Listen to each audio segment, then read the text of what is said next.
Okay, welcome everyone. Thank you for joining us this afternoon. We are very thrilled and honoured to have our wonderful expert guest panel here. So I'd like to introduce our panel to you first of all. In the centre there we have the phenomenal, absolute, amazing, world-class hair and makeup designer, Sue Michael. And Sue has had a wonderfully illustrious career over the last 35 plus years, am I allowed to say that? Yeah, I think we keep pressing the 35. I've known you for 4. Yeah, 35 when we met and we've been friends for 4 years. So close to 40. And I can say everyone that meets Sue becomes a friend because she's one of the most amazing, amiable people you can ever wish to meet. And we're really, really honoured that she has taken time out of a very busy shooting schedule at the moment because you're working on a production at the moment with Joe together, aren't you? Which is a bit full on. Very busy, yeah. Yeah, so thank you so much for coming this afternoon. We're really, really appreciative of that. And Joe, next to Sue, is a hair and makeup artist and supervisor. And I would say at the moment would be your right hand man. Would that be Definitely metaphorically and physically? my third hand. The third leg at this present time. So I thought it would be nice for them both to share some of their experiences working together and working in the industry with you all, to give you a little bit of an insight and also some inspiration about working in film and TV. And we also are very privileged to have Celia Small, who is part of ScreenSkills organisation, which is a charitable organisation that helps to look after the TV and film industry and the people that work in it and support them throughout their careers, from literally entry stages right throughout the career to becoming hopefully the levels that Joe and Sue have aspired to, designer and supervisor. So what we'd like to do is just play a little bit of film that gives you an idea as to what they have done and what their careers are based about.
That was wonderful. Did anyone recognise any of those scenes or characters from TV and film? And some of those that you've worked on as well, haven't you, Joe? You've worked together as a team. I do recognise certainly Gemma Arterton, definitely, most recently, in the Funny Woman production, which is, if anyone saw it, if you haven't, it's amazing. If you have, you know it's amazing. And also, we also have ScreenSkills, a little bit of something about ScreenSkills if you're not already familiar. Woo, I'm cute, not gonna lie, no, I look good. When I shine, you're brighter too. Dim my light, they wish they could. Woo, I'm fine, it's what it is, don't ask me why. I was born with all this spice. I got flavor, jollof rice. Woo, yeah. Wake up in the morning and I feel bliss. Doesn't love my worries, I got no stress. I'm flawless, a goddess. I'm a force of nature, don't come close. Take this as a warning, I suppose. I'm feeling like a 10 all the way from my head to my tiptoes. All is good, clothes fit right. Took a selfie, got good lights. Better still, in real life, I swear, we still.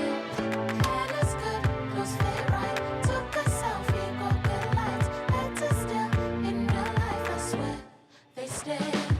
Woo, I'm cute.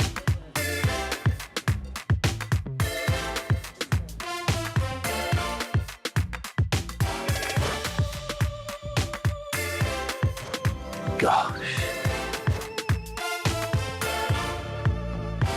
Really?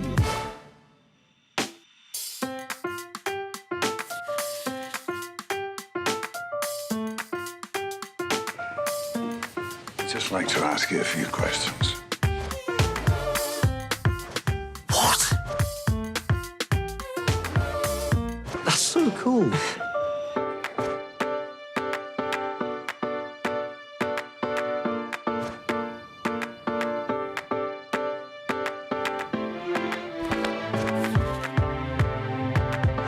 Thank you.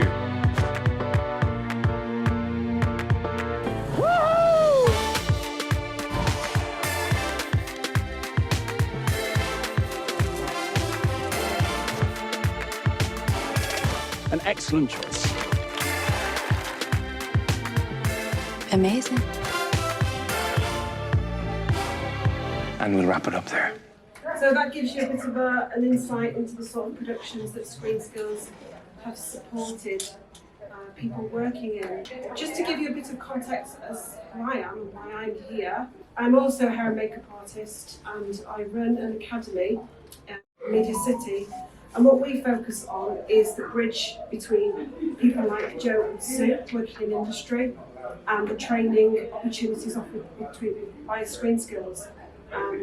We try to help people make that transition. So we are a learning provider on behalf of ScreenSkills, and the most recent workshops that we have had ended up in all of our trainees successfully transitioning into HETV and starting their career journeys, working in that industry and really enjoying it.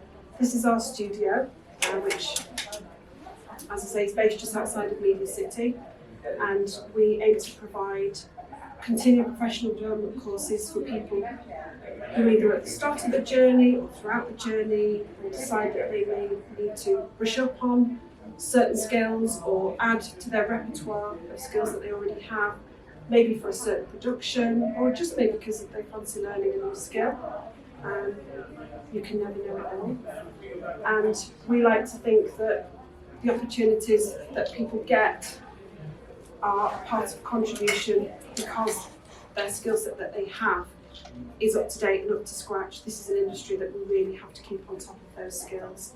So what we'd like to do now is I'm going to ask a few questions of our panel to give you a little bit more of an insight into not just their careers, but their journeys and advice that they may have for you if you wanted to transition or move into TV and film, or maybe seek support from ScreenSkills into progressing your career. I'm going to start with you, Sue, if I may. Of course, because I'm the one that shoots himself the most. You've had a fantastic career and it's still fantastic and ongoing, and the work that you're producing is just getting better and better.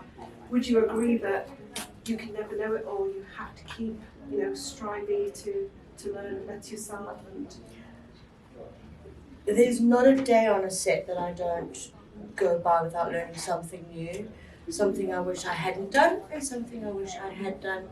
So you learn from your mistakes. For me, the word experience is how much you've messed it up, not how many times you've got it right.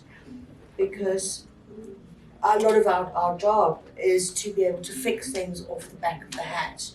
So it's all good and well to know makeup and apply makeup. The trick comes in, for me, is when, excuse the phrase, shit happens. You need to put it together the quickest way possible without anybody noticing.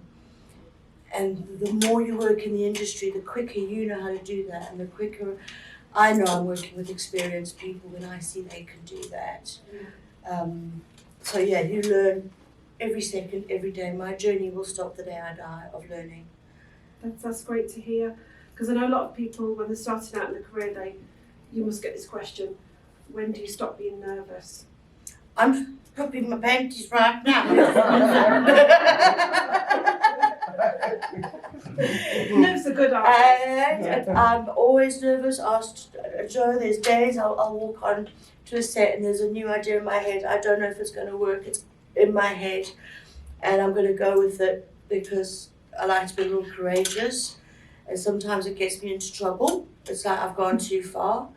So I'm like, oh dear, and I'm often going, I like to confer with my team because I trust them and their eye as well, because for me in a team, it's all our eyes together that make that look, not just one eye. We've all looked at this together and go, it's working, it's not working, this tweak, that.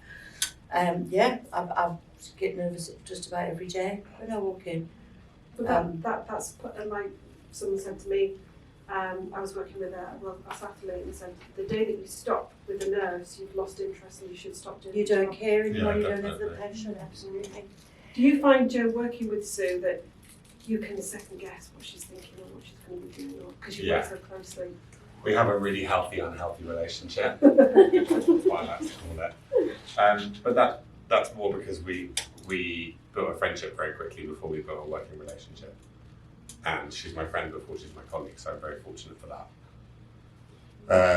That's not to say that exists on every show. I've worked with other designers who I'm no longer in touch with. I've worked with designers who I'm regularly working with. When I'm not working with Sue, it's a journey with that in mind. But yeah, Sue is the person with who I work best. That's nice to hear. Jo's the person I work with. Yeah, I work with best, and I've had, obviously over my long career, I've had a lot of supervisors. Jo and I met, like we say, for about 4 years ago, and it was just a connection, and he saw what I saw. He had that same vision. We just had that same head, and it's like, well, we have the same working principles and morals as well, which is not always easy to find in a collaborative thing, and then you want your rest of your team to follow. So our journey escalated quite quickly, quicker than a lot of people get, and I think it's the journey, everybody's journey, and I think what trainees or people going into this industry don't realise is each and every single person's journey and longevity of the position they're in will be different. You can be a trainee for 4 or 5 years, but strive to be the best trainee you want to be before you jump into being a junior, because you're not only going to damage a team if you're on a main team because you're not able to carry what they expect of you, but you're damaging yourself because you now have moved forward too quickly without that core foundation. It's like building a house without a solid cement. That house will sink. Maybe not today, maybe not tomorrow, but in years' time it will. So my biggest advice to anybody is know in yourself, and you will know in yourself, when you are solid in your foundation enough to move to where you feel you should. And people will embrace that because it's easier to embrace when we follow and feel it through. I mean, I've got a basic list here of criteria that I would say, criteria to becoming a trainee, and then the big list of criteria for trainee to stepping up to junior. And it is actually a rather large jump.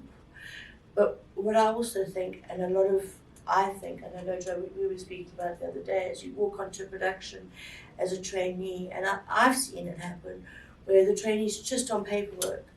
And for me, why did that person join makeup? Not to be a paperwork person and not to be an admin. It is the biggest part of our job. It's a very important part of being a film set. Continuity is vital, and you usually only find out 4 weeks or 5 months down the line how vital it is when you didn't do it the first day, because that's when you go, oh, oops. So it is imperative to have know your POs, know how to do that paperwork, get that and all that admin in your hand. But I always believe a trainee needs to do makeup on my truck, because I want to test you, I want to see how far you go, and I advise you. Do a barbering course. The barbering course is great. Doesn't make you a barber. You've just done 3 weeks or 3 days of barbering. People in a barber shop have done it for 3, 4, 5 years. Then you're a barber. Yeah. So because you've done a barbering course or a hairdressing course or a hair colouring course does not make you any of those things. It's the practice and the effort and the time you give into that afterwards that makes you that. And like I said earlier, it's the messes you make that make you better at that and make you experienced at that. I have done some of the worst haircuts in my life. I have cut an ear with a cut throat. It's all happened. I will never do it again. But those things are what gives you the experience. It's not the perfection. It's the how do we fix it, or oh my God, that is never ever, don't.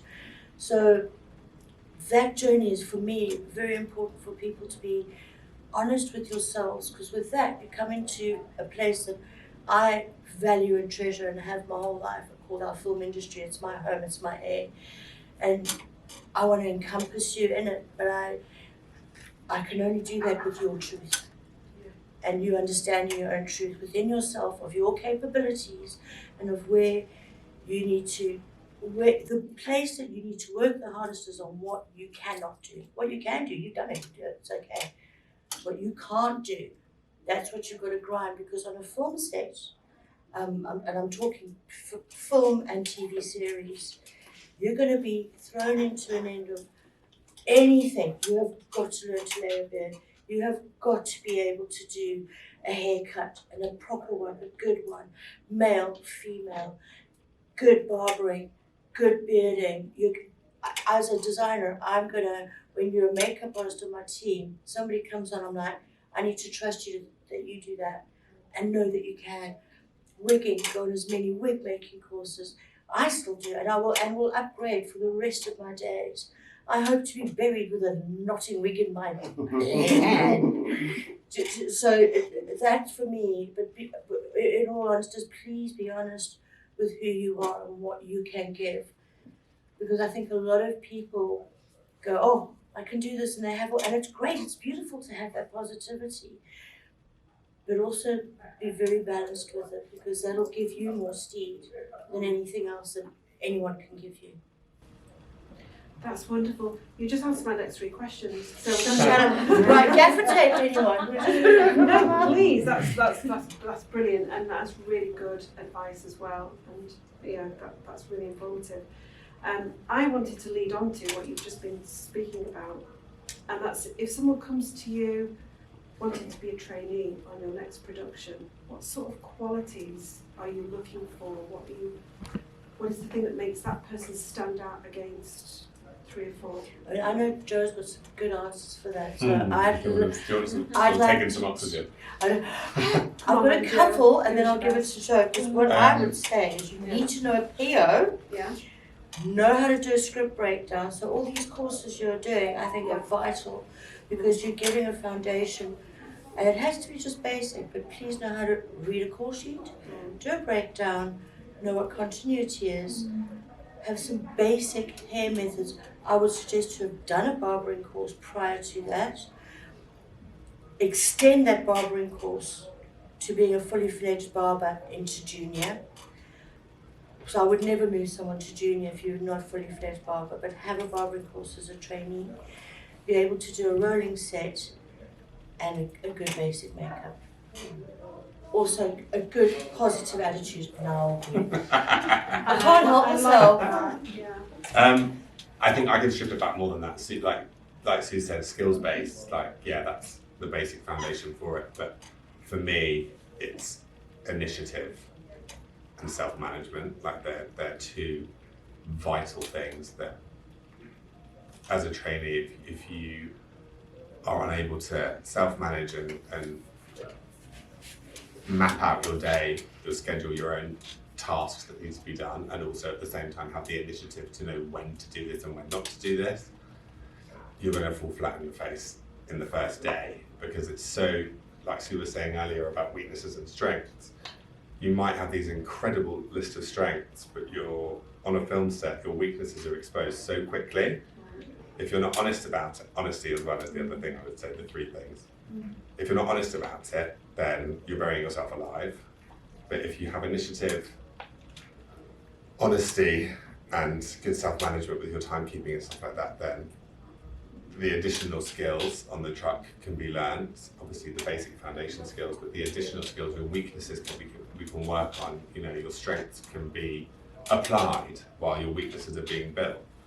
And I think that's our duty to trainees on our track to do. I do feel as a designer's trainee to emphasise and encourage your skills as a makeup person, which I think is often lacked. Definitely. It's like, okay, they'll do all the paperwork. We watch this and energise you into that Yeah, direction and see your We've flow. been quite lucky. We try to find someone who has experience as a trainee, but is also kind of on that cusp of wanting to progress to a junior or potentially progress to a more kind of tailored area of work, be that maybe working in a workshop or whatever it is that they want to be doing. And we've been really fortunate with trainees that we've had that have had all the key skills, additional skills, and are fine-tuning their weaknesses. So we've been very grateful in that. But the opposite of that is you do get obviously people who are completely green, straight out of college, and you hear stories that they just end up sitting at a computer doing the paperwork because That's been installed. it's kind of it's the old-fashioned way of the industry that's They're not learning though, are been they? going around for a long time. They're not. I mean, unless you're a kinesthetic learner and you can watch something once and take it on board, then no one's learning anything. They're just vital. What they're doing is vital. Yeah. But in terms of, CPD and career development, they're not getting anywhere. They're not stepping up. And they're not showing you what they can and can't do.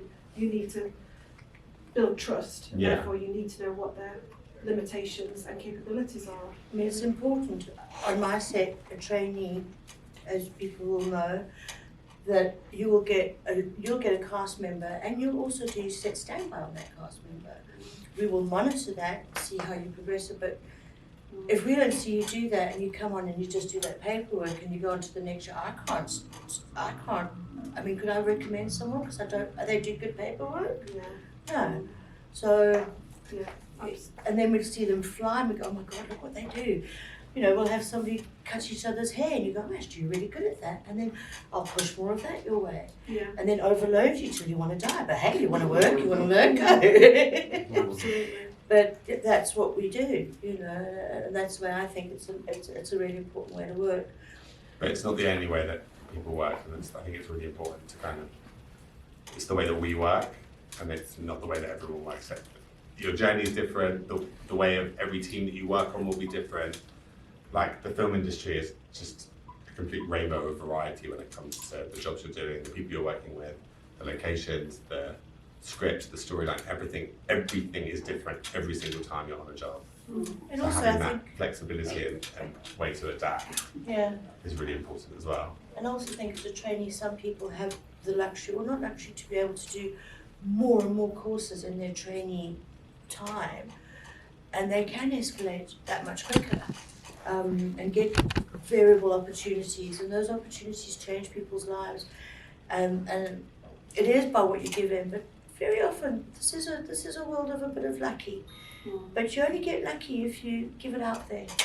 Yeah. So lucky isn't just a little bum in the hat. You do have to give it out there to get that lucky. I mean, and the reason why I talk passionately with that is my background has been based on pretty much the world we work in. I was born in a circus with ice skating extravaganza and Holiday on Ice. Holiday on Ice, and it's 26 different shows, and somebody would want to be the princess, and they would work so hard and they'd never get it, and one day they got it. And it's the variables between my upbringing and this industry are so intertwined. And Joe's actually had to teach me, because I was brought up in an era where, we had a clown skate over his own finger, put his finger on, and carried on skating because the show must go on. And I've worked a lot like that. Like, I'll break and I don't care, how sick I've got to do it. But it's the wrong way to do it. But that was the industry back in its day. It was, and now I do believe that their self-care is very important, because with that self-care you become more creative and more giving of not just yourself but to others, and to your craft. Because all of this, what we do is art, is all about self-love. We're artists. all of us, we're crazy. There's not an artist I know that's not insane. But with that insanity, it becomes a very important part of self-care, because with that insanity, we can lose that self-care. And that also progresses you, because you come on with a beautiful energy that a truck wants to share with you. Because that energy is important for me on a bus. It really is. I want to be working with good people, nice people, kind people, hardworking people, loving people.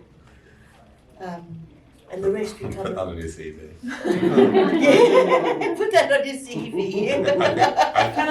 I feel that we're in a really slowly progressing but kind of golden age of film at the moment. I think there's been a real pivot in the way productions are running, in the awareness of mental health within every department on a film set, and I think it's showing in the films that we're seeing now come out, the TV series that we're hearing, and the stories that we're hearing from people that are working on these shows.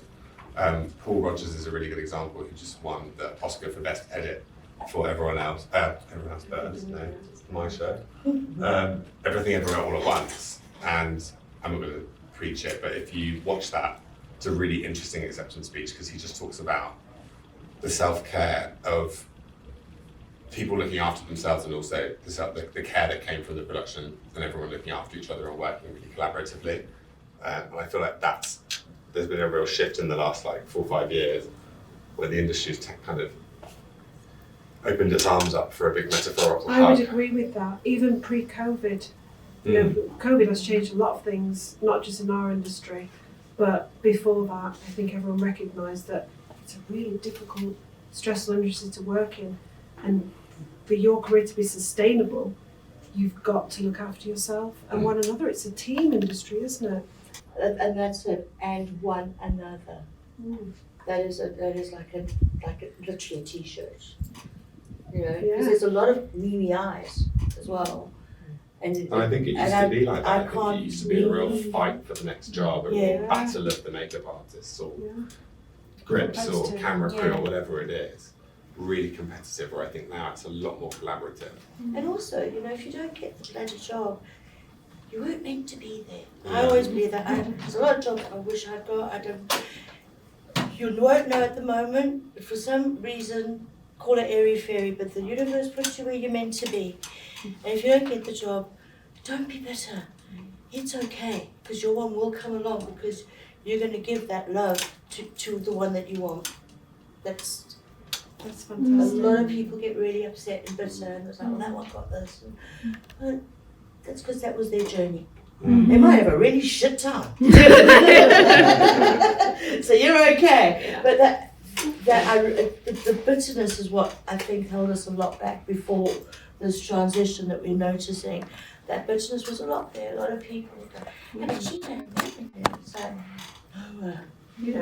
Absolutely. Yeah. You know, very shark infested waters. it was very sharp. Especially in the crowd room. In the crowd room. Like, and who's got that job? Exactly. And then you'd be like, oh, why have you not mentioned it? Yeah, why have I said it? Because I'm on it, and it's like, oh shit. Yeah, and you've got to grow a very tough skin, especially in a crowd room. Exactly. And I mean, because I love a crowd room, and I've often been there going, oh, what am I doing? And then you do get a self-doubt, and it's you constant do. swan syndrome. We are imposter syndrome addicts, aren't we? It's our drug. Today they're going to find out it's not. Yeah, that I'm shit. I mean, I've sat here all morning thinking you're going to see right through, but you can't. I wore a lot of layers. But it is that. It's definitely improved. Sat in a crowd room, and I've heard people go, and then they'll bitch about this other makeup person. And it's like, that person I will immediately move further away from, because I don't want to know. Yeah, it's negative. I don't want to know. The job's hard enough without getting involved in the politics. And you know what's so bloody life, isn't it, Lisa? Life is as well. Turn up, tap down, do your job and go home. Don't get involved. I think we're just blessed. We're blessed that we have an industry like this. Like I say, this is the air I breathe. I've given up. I mean, I've got a beautiful daughter. I've given up a marriage. This is where I want to be every second of my living being. So if you're going to join me, or I'm going to join other people in this industry, I want to be having the time of my life, because this is my life. It's not a rehearsal. This is exactly. So Stop pissing about. Take it for what it is and enjoy it and embrace how lucky we are. We could be sitting in that office or carrying those heavy boxes for Amazon. We're not. We're ordering from Amazon. So you know that's. I'm just so blessed. I couldn't be more blessed if I tried. I love your philosophy, Sue. Yeah, I do cry a lot though. I do get Well, upset. that's cathartic. That's We're normal, you know. But there's bad with the good, but there's more. It's more good than bad. Brilliant. Just getting back to the trainee aspect, I'd like to introduce Celia because Celia, you work on the trainee finder programme, don't you? Yeah, And can you tell us a bit about what you do and what stage you're at? yeah, it's really interesting hearing you talk about this because I never get to hear the side of it all as well, so it's amazing. So I have to run, so in ScreenSkills we run the Trainee Finder programme, which is one of our kind of flagship programmes for entry-level people. We run it in film, HETV and animation. And the idea of it is that it's a year-long programme for people that have less than a year's experience in their chosen department. And they come on board the programme and we get them working with productions, get them that on-set experience. And we work with productions that pay into the Skills Fund, which is all about developing the screen industry and all the wider things that ScreenSkills does. And through it, they get access to our trainees. And our trainees, so we've done all the recruitment for film, which is why I'm so tired. We had over 2,400 applications. We've taken on 96 trainees who will be with us from April to March next year. And the hope is, through us going through the vigorous application process of taking trainees on, when they come onto your productions, they are those massively willing to learn. They are, super passionate. They're really, really dedicated in the department they want to go in. They don't just want to work in film or high TV. They want to work in hair and makeup, and that's the thing that we're really trying to match with you guys. And then actually we're providing people that you want to work with as well, so because everything we do is industry led. And the programme itself, so it runs for a year. Throughout that time, trainees have access to apply for placements, they get both. So you choose to be on film or high end TV, and they get to work with some fantastic opportunities. And you both were saying that you're a trainee that's now stepping up as well, which because they're just coming to the end of their last year's programme. Which is fantastic, and from our side, that pastoral care, so that's my job with my film trainees. They have access to me throughout their training, so I check in with them. It means that they don't always have lovely people, so it sounds like. If they're lucky, they're getting with Sue and Joe. Exactly. Sometimes it is hard, and it's nice to have that person that's not on the production that you can speak to, and that's my job. I check in, make sure everything's all right. We work very closely with the team and the production team to make sure that everything's aligned and it's working together, with the hope that you get an amazing trainee that you can then take in and work with them again and again and again, and then they're flying in their careers, is the hope. Because if you get your job right, you get the people that you need. Exactly. As trainees, don't you? And so it's a chain, isn't it, really? It is a chain. And I think it's a brilliant idea, because I think years ago, without that link to this chain, people would come in that were costume. And I was like, well, do I do costume? Because they're creative. As a kid, creative. Do I do costume? Do I do makeup? Do I just want to do hair? Do I just want to be in a workshop in prosthetics? I haven't quite found the way. I mean, so with that link, so you'll come onto a main team truck, and then they felt lost. Yeah. And then go, wow, this isn't for me. Whereas at least there's now a journey to really test your waters to see if it is for you. And then it makes it easier for the people on the set to bring, because when we're on the set, we're hitting the ground running, and we need everybody to be in place as much as possible. And we love training on the set, and we do, and it's a big part of those are my ethos. With trainees and our juniors as well. In fact, even ourselves, we're always just training each other. Yeah. But you can't be 100% schooling from the beginning, because there's no time. Yeah. The time is really against us to get people out, to get things done. That's the most expensive resource on a production. Time. There's time. Everything costs money. Everything costs money, but at least with what we've and what I've done my whole career is like, ladies on there, you want to do makeup, do it. I'll throw a bunch of makeup brushes in, you're going to fly, and you'll go, hey, and I'm like, well, I don't know what you can do until I throw stuff at you. Yeah. You don't know if you can swim until you're thrown in. Yeah. So I'm not going to guide you and go, do this, do this, do this, do this, because that's easy, that's paid by numbers. But I want to see what's in here. Yeah. Because that's the artist Yeah. in you. Anyone can be taught to do makeup, anyone. You can't teach an artist. Of course. And if you find someone has the skills, there's also a lot of social skills that they, and you know, the right personality development that they have to have in order to be sustainable, don't they? Which is what I've noticed your link gives a nice brief guideline of. And throughout the year, additional to placements, we try and do that training. So we do, I hate calling it, but confidence building training workshop that we do. We have an induction weekend, which we've just done ours, which is 3 days, hearing from industry, hearing the good, the bad, and the ugly, which I think is so important with it as well, because it's the one thing when I go and speak to people, it's not for everyone. It's almost not even for half of everyone. It's a very small percentage that can do this and make a really successful career out of it and enjoy it as well. Like you're saying, it's your life. Well, don't do it if you don't enjoy it. Exactly. Yeah. Because it's just like otherwise, you know, if you enjoy it, you never work a day in your life. But if you're not going to enjoy it, don't be there, because you can actually, I feel it. And it drags me down and it drags everyone else down. And this is not an industry of dragging down, this is an industry of uplifting. And your cast especially. So, you know, yeah, if you want to be there, don't. No one hates you or judges you. It's a big old world with lots of different things that we all need people to be a part of. So that link that you're doing is really, really supportive and really lovely. And if we, you know, I think we should all as designers maybe contribute more to assisting you in that, and maybe coming in and doing some masterclasses would be nice, because we know what we need as designers and supervisors.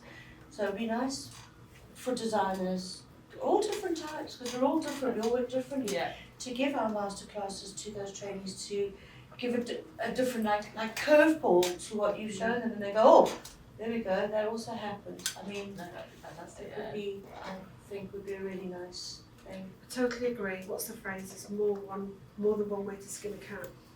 Mm-hmm. You know, you know what you know, but you don't know what you don't know. So Until it's too late, until you find out, until you work with Sue. Yeah, you go, oh my God, absolutely. what have I done? Yeah, absolutely. I remember going on a training course and being asked to draw a line down a little piece of paper and write your skills on one side and your weaknesses on the other. And once you'd done your skills, you just said, okay, we line through that, forget about that. That's not your problem. You need to work on your weaknesses. And I thought, that is so true. We need to focus on those gaps in our skills, be it social or technical, it doesn't matter, is it, creative skills, and build those up. Yeah, I mean, as older people, I've had to go. Yeah, look at me. Because I love you, Lisa.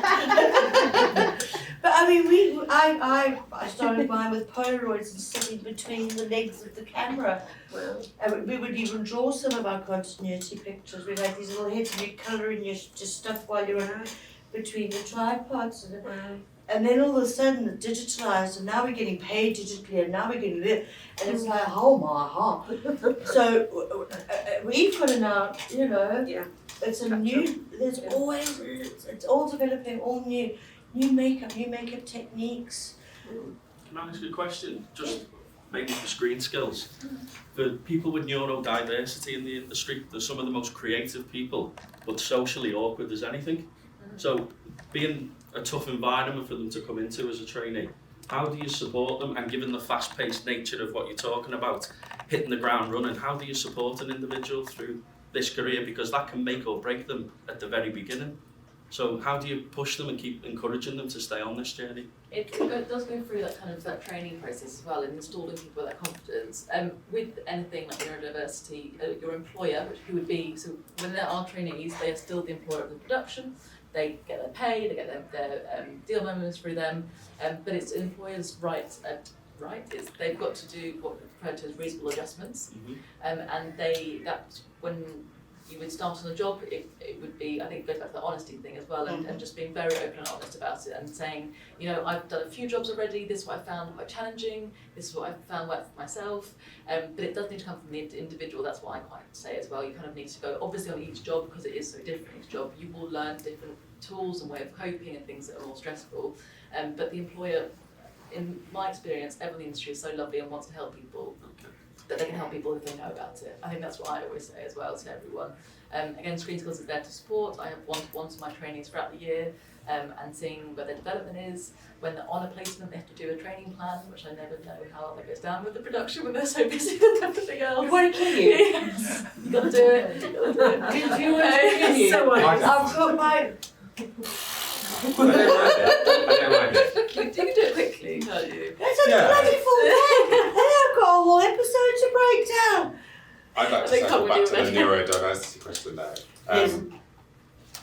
You're really Interested to you're know really what reasonable fortunate. adjustments you can make. Well, you're lucky with me because before I did makeup, I was a special educational needs teacher. I worked specifically with children with autism. All of my skills from that have been transferable to neurotypical human beings in the makeup industry. I think there are gaps that need to be worked on, but I think there's training that needs to be done, but that's usually the same across most industries. I think the film at the moment is a little bit behind on it.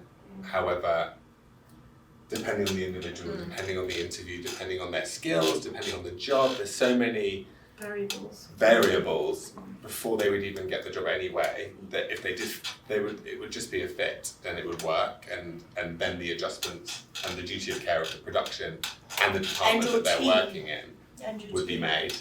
Yeah. It is possible, but there's just a lot of variables to get to that journey, to get down that path anyway. It's whether I think a person with any kind of intense sensory input, the makeup truck would not be a space for them, and I think that moving forward that would be a possible, a trial visit, a walkthrough, because it's a very, very loud, fast-paced space for about 2 hours every morning. Yeah. So it would be very high intense, it would be very triggering. So, and the production would be aware of that.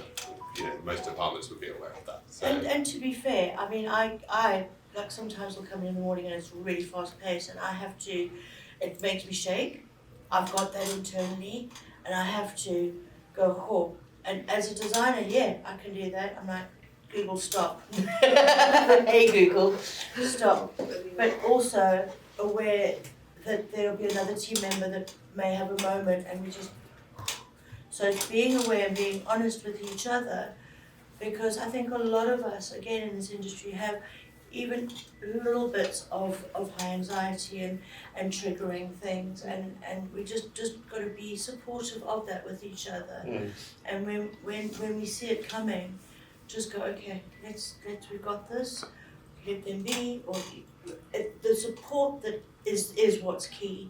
But like Joe was saying, there's so many factors before you've got that job that are more prevalent, that whatever. I would hope that person's red flags along the interview process, the job application process, they would then realise if it was a position that they would be happy in and be able to work in, because it's such a variable environment every day as well. I would love to think that the industry would be more diluted with neurodiverse people. I think it would be it's a slow a different journey, experience but I hope it being will in the happen. truck and being on set. That's what I was going to say, but yeah. Yeah, and also it's a different experience being in a workroom.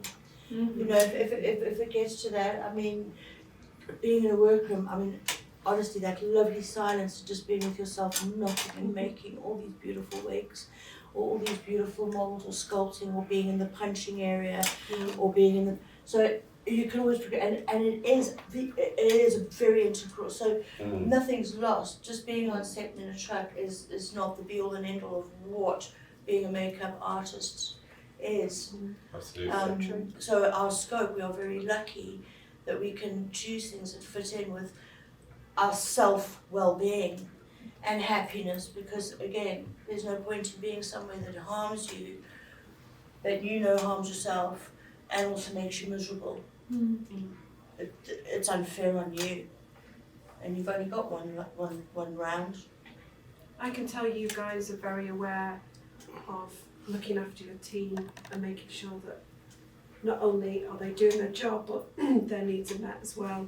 And that keeps your harmony, doesn't it? I had the pleasure of doing a few dailies on your recent production, Funny Woman, and it was wonderful.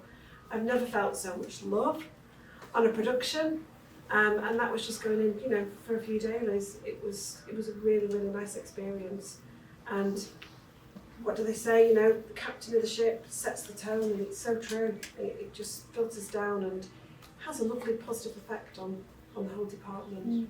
And in a stressful environment, that's a very welcome thing. It was rather busy, wasn't it? It was quite busy. But it looked fantastic. Amazing, absolutely amazing. Yeah. Thank you. So, and that's great because obviously if you look after the people that are working with you, you get the results. It's on camera, isn't it? I mean, all you can do is try, remembering, and I'm sure mentioning the word captain of the ship, I mean, we can go right up to executive producers and directors. Everybody's human, everyone's going to have a bad day.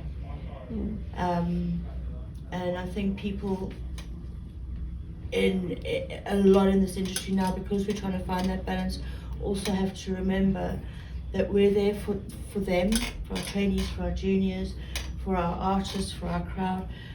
But please be there for your designers as well. We're human too, and we very much take the punching bag. It's my job. I get paid to do it, but you're also human, and I think I just want to say that because it is important. We are not invincible. We're probably more vulnerable now because old and weak, feel that way. But we also need it back as well, which is where I'm very, very blessed and grateful. That's what I surround myself with, people like that, and hopefully, you know, it's a two-way street all round. Obviously, if it's a constant someone being an absolute asshole, yeah, well then they're an asshole. Yeah. It's Absolutely.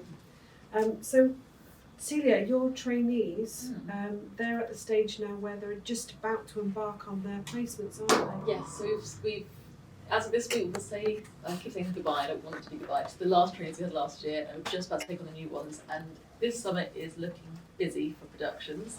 It was busy last year, but there was a bit of a lull, but this one's gone manic. They've worked stuff with us, and we've booked 6 out of 96 already onto placements that will be on for this year. It's going to be a busy year, it really feels like it, and yeah, we're really, really excited to have our new trainees. Already, I think I should have taken more on than 96 components. But because we can't guarantee placements, we want to make sure we've always got quite small numbers that everyone gets the opportunity as well. Because I think, you know, you've got to get that on say experience work up if it's you know what you want to do and you want to carry on with as well. But no, I'm very, very excited for them this year. There's some fantastic films out.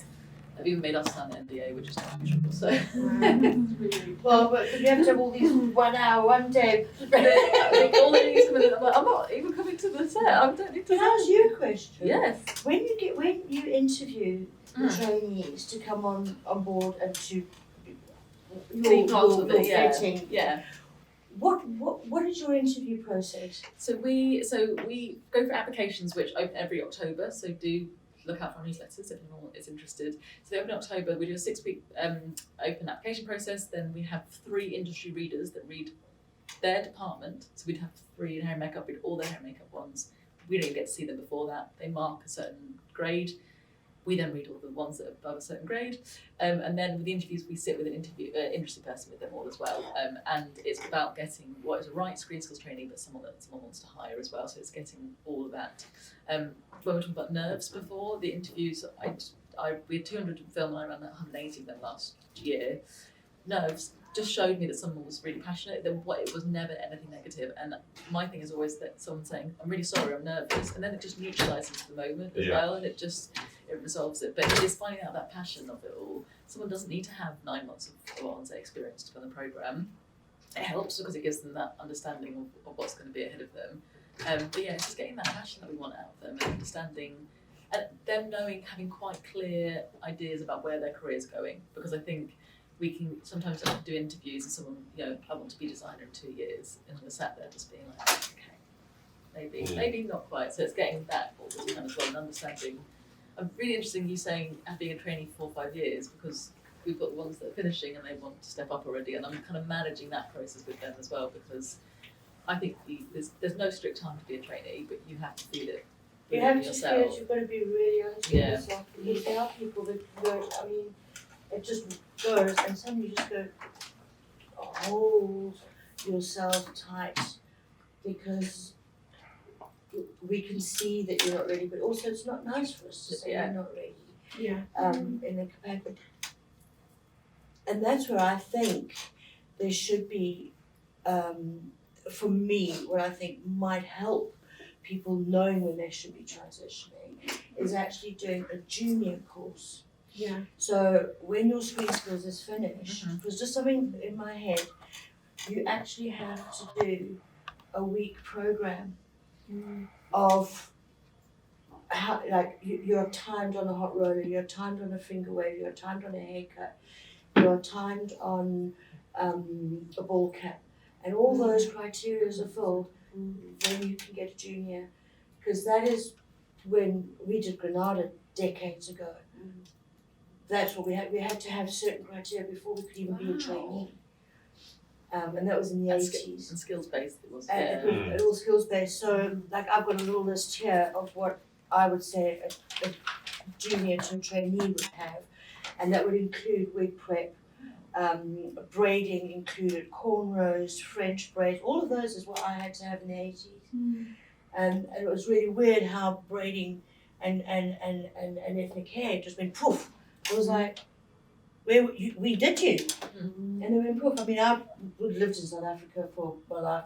My father's South African, so I was lucky enough to work in ethnic salons most of my life and do braiding and be in ethnic barbering and being mixed race, but cut my grandfather's hair. So I had that, but it's disappeared, and so it needs to be in, and I feel very strongly that there should be, after you've done your training, excellent, it's great, you feel like you're ready, and you probably are, but let's test that. Yeah. Let's put it to the board of testing, because then you're not disappointed with yourself, and also it doesn't disappoint, and then someone doesn't have to put you into a bad position on their track and go, oh, too soon. And then that person just will get told, please go home because we've got to crack on.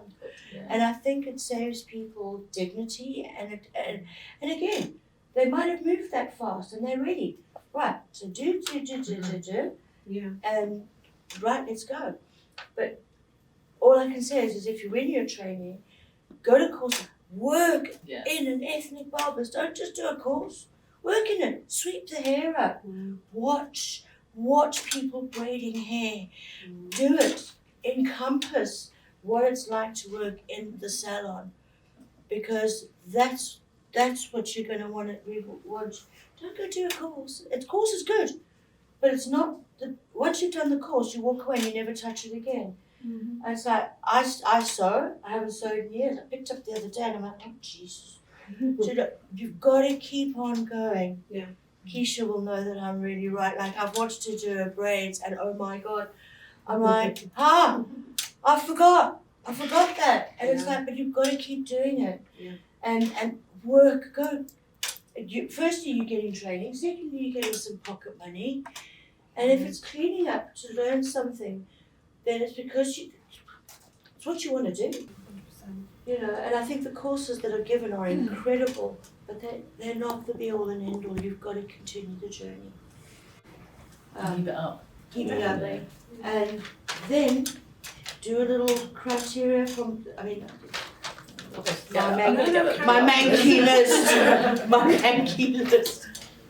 Can I second that as well, because also it's about updating skills, because with especially in hairdressing, techniques change all the time, and it's being aware of what those techniques are, most up-to-date techniques. So like I second what you were saying, Celia. And products. The products that have developed for all hair types. We've all got different hair types from no matter what culture we're from. It's like some people have got the worst droopiest hair, and then to try and get life into that is hell. Beautiful ethnic, but there's so many different products that the world has been beautiful enough to grace us and progress with, but we're not progressing with it because we're just not going and seeing and being with the people that are using it, which are the people in the salons. Yeah, absolutely. And so, yeah, that's what I truly think, where we're shortfalling ourselves. Because that's how my career was. If I wasn't working, I was broke. So I'm like, I can sweep your floor or wash your hair, I'll do anything. Really. But I was clever. I always made the worst tea so they'd never ask for it. That's the top tip of the day, that. Yeah, make sure tea, they'll never ask you for a tea. Adding on to that just quickly as well, like, I think that's one really amazing example of doing it, but obviously, you know, it doesn't always work out. I think the other beauty of this world that we live in now is social media. I constantly watch YouTube, Instagram, TikTok when I can be bothered. It's a bit of a black hole. But I'm always watching people do things and their own tricks and their own way of getting to the same thing that I did yesterday on an actress. I'm like, oh. And the beauty of this industry is that just because you've done it once one way doesn't mean that's the way that you have to do it for the rest of your life. Yeah. And that's what we learn off each other constantly, and what we're all of the team are always talking about. You know, oh, I've noticed he's getting really shiny. Do you mind if we try a different product? Yeah, great, go for it. Let's see what happens. I love that. Or, oh my god, I watched this thing on YouTube last night. Can we try this? Like, you'd be amazed how you can put things to practice in the industry. Generally try on each other before you do on a cast, remember though? But social media has opened up so much opportunity for people to not upskill, because you have to put it into practice, but to broaden your horizons on what it is you want to be doing. And I think, and also to find somebody that you would link to that you want to go to there and do a course with. Even though they don't do courses, find them up and go, oh my god, I love what you do, please can I pay you to show me this? And they'll be so honoured. So honoured. Be resourceful. I get calls a lot for beard laying. Like, please can you do a beard laying? We're in my manky kitchen doing a beard laying course on everybody. Bada bing, bada bong. And I'm so honoured that someone thought I was good enough to show them that. So that's also where multimedia works. And if you find something that you really like, call them up and go. yeah, reach out to them on social media, send them messages. Can I just say that we Compliment their have work. asked Sue to come to our academy this year when she's got free time, and Joe, if you have as well, just do some masterclasses, because I think we would all benefit from their wisdom and their amazing skills. Or how not to do it. And unfortunately, we're going to have to vacate the room. So if anyone's got any burning questions, could I very quickly ask if it'd be all right if we take them outside, or if you want to ask them individually, because we've got a few minutes before you need to rush off. Is that all right? Sure. Would that be okay? Because Absolutely. they need this room for the next talk. So thank you.